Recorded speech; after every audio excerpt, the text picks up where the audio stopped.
नमस्कार, मैं डॉक्टर राकेश पाठक। पिछले 10 सालों में एक भी चुनाव ऐसा नहीं हुआ जिसके पहले देश में या संबंधित राज्य में आतंकवादियों की घुसपैठ की खबर न आई हो। एक भी चुनाव ऐसा नहीं हुआ जिससे पहले केंद्र सरकार और भारतीय जनता पार्टी के नेता आतंकवादियों की घुसपैठ को लेकर देश को चिंता में न डालते रहे हों। एक भी चुनाव ऐसा नहीं हुआ जिसमें भारतीय जनता पार्टी के शीर्ष नेताओं से लेकर सुरक्षा बलों के अधिकारियों तक ने आतंकवादियों की घुसपैठ को लेकर अलर्ट जारी न किया हो। यहां तक कि सरकार में बैठे लोगों को आतंकवादियों की संख्या और उनका रूट तक मालूम रहता रहा है, लेकिन जैसे ही चुनाव खत्म होते हैं उसके बाद सरकार और सुरक्षा एजेंसियां उन आतंकवादियों को भूल जाती हैं जिनकी घुसपैठ की, जिनकी आमद की पुख्ता सूचना उनके पास रही थी। ये पैटर्न पिछले 10 सालों से चला आ रहा है और अब जैसे ही बिहार का विधानसभा चुनाव पास आता दिखाई दे रहा है, वैसे ही एक बार फिर आतंकवादियों को लेकर खबरें आने लगी हैं। इस पैटर्न पर बात करें उससे पहले भारतीय जनता पार्टी के नेता, केंद्रीय मंत्री और भारतीय जनता पार्टी के राष्ट्रीय अध्यक्ष जेपी नड्डा का एक बयान सुनवा देते हैं। ये भाषण उन्होंने बिहार विधानसभा के पिछले चुनाव में सन 2020 में बक्सर की एक आम सभा में दिया था। आइए सुनिए उस वक्त जेपी नड्डा ने क्या कहा था। पाकिस्तान के लिए श्रीनगर आरामगाह थी।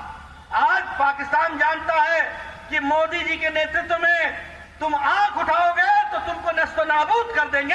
ये ताकत पैदा की है तो हमारे भारत के प्रधानमंत्री जी ने पैदा की। आज की खबर है 300 आतंकवादी बॉर्डर पर 7 जगहों से घुसने का प्रयास कर रहे हैं और आपके और हमारे गांव के जांबाज जवान मुंह तोड़ जवाब दे रहे हैं। एक को भी घुसने नहीं देते हैं और घुसता है तो सजाए मौत होती है। ये बात तय हो चुकी है। इस तरीके का काम किया तो जेपी नड्डा बाकायदा संख्या बता रहे थे, लेकिन वे बख्शे नहीं जाएंगे, उन्हें हमारे सुरक्षा बल मार गिराएंगे। उस भाषण से लेकर अब तक 5 सालों का वक्त बीत चुका, लेकिन बीजेपी के राष्ट्रीय अध्यक्ष को जिन 300 आतंकवादियों की घुसपैठ की पुख्ता इत्तला थी, उनका चुनाव के बाद क्या हुआ इसकी कोई खबर हमें भी ढूंढने पर नहीं मिली। आप ढूंढ लीजिए, अगर आपको मिल जाए कि जो 300 आतंकवादी बाकायदा रूट बताकर जेपी नड्डा को आए थे, उनका बाद में क्या हुआ। और अब फिर एक बार बिहार चलते हैं। बिहार में चुनाव होने वाले हैं, आप सब जानते हैं। राहुल गांधी, तेजस्वी यादव की वोटर अधिकार यात्रा खत्म हो गई है। भारतीय जनता पार्टी के नेताओं का, प्रधानमंत्री नरेंद्र मोदी का बिहार की रणभूमि में चुनावी जयघोष हो चुका है और जैसे जैसे बिहार विधानसभा का चुनाव पास आ रहा है, वैसे ही आतंकवादियों की आमद की खबर भी सामने आ गई है। चंद रोज पहले बाकायदा सारे टेलीविजन चैनलों पर, अखबारों में ये खबर प्रसारित हुई कि बिहार में जैश-ए मोहम्मद के 3 आतंकवादी घुस आए हैं। इन आतंकवादियों की तस्वीरों, नाम, पते, ठिकाने के साथ बाकायदा सूचना साझा की गई। इन पर 50,000 रुपए का इनाम घोषित कर दिया गया। इन आतंकवादियों की तस्वीर आप स्क्रीन पर देख रहे हैं। इनके नाम भी सुन लीजिए: हसनैन अली रावलपिंडी, आदिल हुसैन उमरकोट, मोहम्मद उस्मान बहावलपुर। इन तीनों आतंकवादियों के बिहार में घुसने की सूचना और इन पर 50,000 रुपए के इनाम का ऐलान भी कर दिया गया। देश भर में और बिहार में हड़कंप मच गया कि जैश ए मोहम्मद के 3 आतंकवादी बिहार में घुस आए हैं। पुलिस के पास, प्रशासन के पास, मीडिया के पास, सबके पास इनकी तस्वीरें, नाम, पते, ठिकाने भी थे। लेकिन चंद घंटे बाद बिहार के ही एडीजीपी ने इसका खंडन कर दिया। उन्होंने कहा कि जिन आतंकवादियों के बिहार में घुसने की सूचना थी, वे रूट बदलकर नेपाल चले गए हैं। आइए सुनते हैं बिहार के एडिशनल डीजीपी ने क्या कहा था। देखिए, ये जो आशंका व्यक्त की गई थी कि कुछ आतंकी नेपाल के रास्ते से भारत में आने वाले हैं, उनका नाम वगैरह भी साझा किया गया था। तो ये 15 अगस्त के पहले की सूचना थी, आशंका थी, और इस पर उस समय भी सभी फोर्स, सभी लोगों को, जो हमारे बिहार का बॉर्डर है, SSB, special bureau, IB, Bihar की पुलिस स्पेशल ब्रांच, सीआईडी, सभी लोग, और जिला पुलिस की टीम, सभी लोग इसको बहुत गंभीरता से, और उन दिनों लगातार फ्रिस्किंग, चेकिंग बॉर्डर पे होता रहा। फिर ये आसूचना को हम लोगों ने पासपोर्ट में उसका जो जिक्र था उसके आधार पे हम लोगों ने और फर्दर डेवलप किया और पता करने का प्रयास किया। तो पता चला कि ये लोग, इस बात की कहीं पुष्टि नहीं हुई कि ये लोग जेईएम के आतंकवादी जो संगठन है उसके मेंबर हैं या नहीं हैं, किंतु ये लोग, उस नाम के ऐसे लोग नेपाल, दुबई से नेपाल आए थे, और फिर वो लोग फिर मलेशिया, उन लोगों को जाना था, वो लोग मलेशिया चले गए।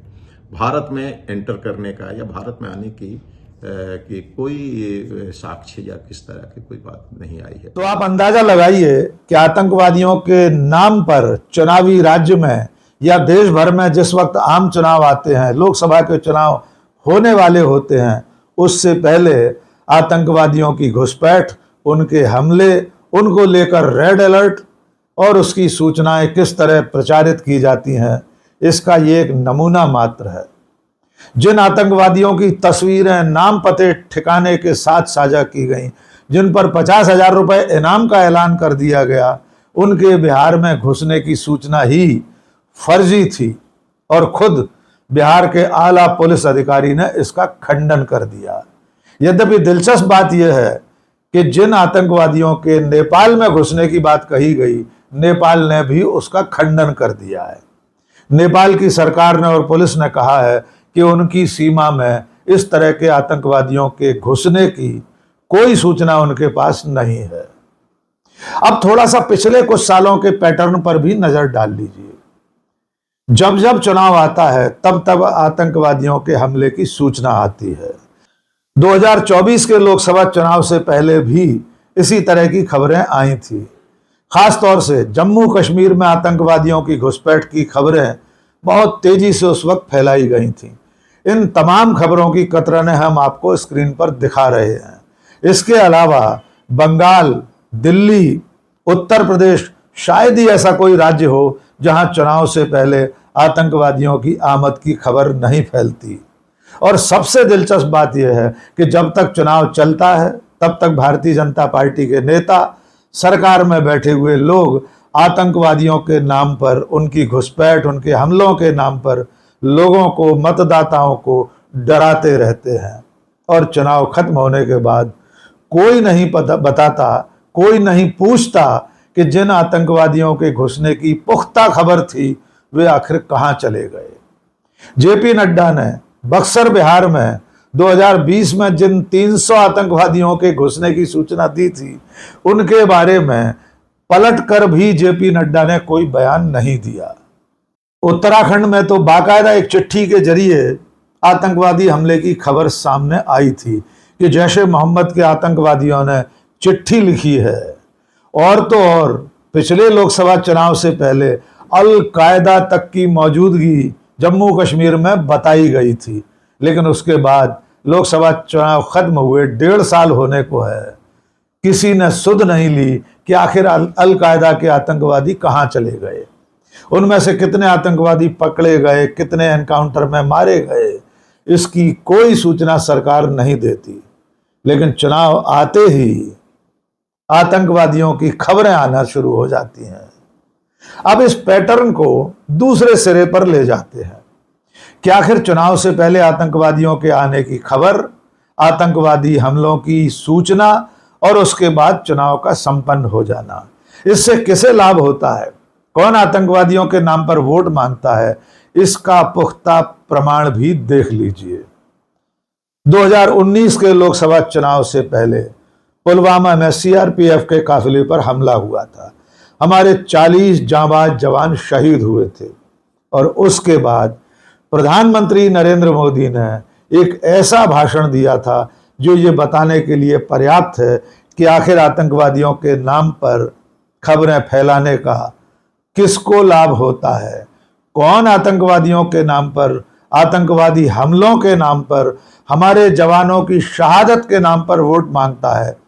इसका सबूत है प्रधानमंत्री नरेंद्र मोदी का 2019 के लोकसभा चुनाव से दिया गया ये भाषण।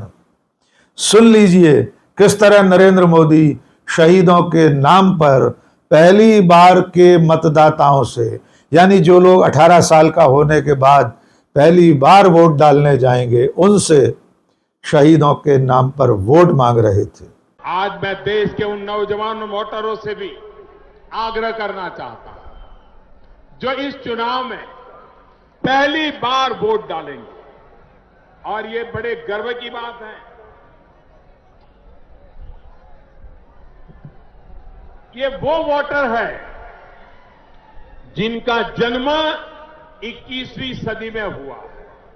ये वो वोटर है जो 21वीं सदी में पहली बार देश की सरकार चुनने जा रहे हैं, लोकसभा के लिए वोट देने जा रहे हैं।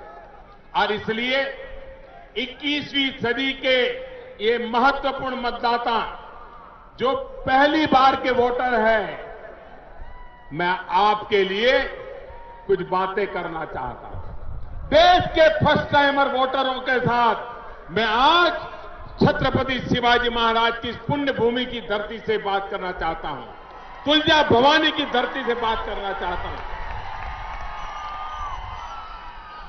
मेरे फर्स्ट टाइम वोटर्स, मैं आपसे कहना चाहता हूं, मेरे देश के फर्स्ट टाइम वोटर को, आप भी संकल्प कीजिए कि पहला वोट आपका, जो आपके जीवन की ऐतिहासिक घड़ी है, आपके जीवन भर याद रहेगा कि पहला वोट कब डाला, कहां डाला, कौन सा चुनाव था, किसको डाला, ये जीवन भर याद रहने वाला है। हर किसी को पहली घटना याद रहती है। मैं जरा कहना चाहता हूं मेरे फर्स्ट टाइम वोटरों को, क्या आपका पहला वोट पाकिस्तान के बालाकोट में एयर स्ट्राइक करने वाले वीर जवानों के नाम समर्पित हो सकता है क्या? मैं मेरे फर्स्ट टाइम वोटर से कहना चाहता हूं कि आपका पहला वोट पुलवामा में जो वीर शहीद हुए, उन वीर शहीदों के नाम आपका वोट समर्पित हो सकता है क्या?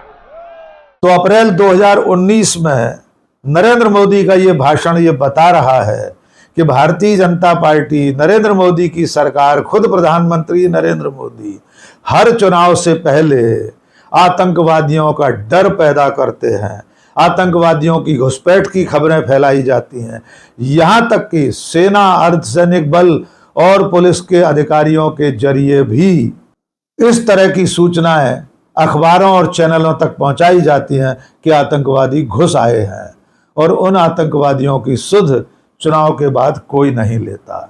इसलिए आज के इस वीडियो के जरिए हमने आपको एक पैटर्न दिखाने की कोशिश की है, समझने की कोशिश की है कि हर लोकसभा चुनाव से पहले, हर राज्य के विधानसभा चुनाव से पहले आतंकवादियों की आमद, उनकी घुसपैठ, उनके हमलों की सूचना, अलर्ट क्यों जारी किए जाते हैं, और आखिरकार कौन सी पार्टी है, कौन सा नेता है जो आतंकवादियों के हमलों में मारे गए शहीदों के नाम पर, जवानों के नाम पर वोट मांगता है।